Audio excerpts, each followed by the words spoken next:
நாகை அருகே பிரதாபராமபுரம் சின்னேரியில் 540 மீட்டர் பரப்பளவில் அமையவுள்ள மண்குவாரிக்கு எதிர்ப்பு தெரிவித்து ஏராளமான மக்கள் பதாகைகளுடன் பேரணியாக வந்து சாலையில் அமர்ந்து மறியல் போராட்டத்தில் ஈடுபட்டதால் பரபரப்பு ஏற்பட்டது.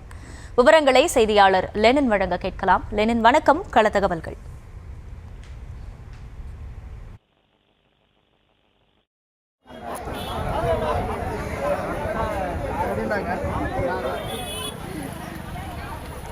நாகை அருகே பிரதாபராமபுரம் சின்னேரியில் 540 மீட்டர் பரப்பளவில் அமையவுள்ள மண்குவாரிக்கு எதிர்ப்பு தெரிவித்து ஏராளமான மக்கள் பதாகைகளுடன் பேரணியாக வந்து சாலையில் அமர்ந்து மறியல் போராட்டத்தில் ஈடுபட்டனர்.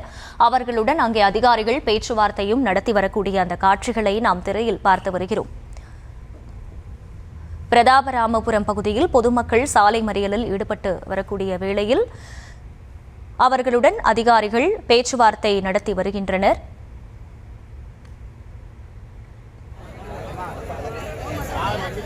போராட்டத்தில் ஈடுபட்டிருக்கக்கூடிய மக்களுடன் அதிகாரிகள் பேச்சுவார்த்தையில் ஈடுபட்டு வருகின்றனர். அந்த காட்சிகளை பார்க்கிறோம். விவரங்களை செய்தியாளர் லெனின் வழங்க கேட்கலாம். லெனின், வணக்கம். இந்த மக்களின் குற்றச்சாட்டு என்ன? விவரம்.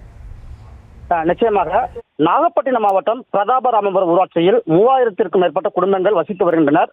இந்த நிலையில் 4 வழி சாலை பணிக்காக ஊராட்சி பகுதியில் உள்ள சின்னேரியில் 540 மீட்டர் பரப்பளவில் மண்குவாரி அமைக்க மாவட்ட கனிம வளத்துறை அதிகாரிகள் அனுமதி அளித்துள்ளனர்.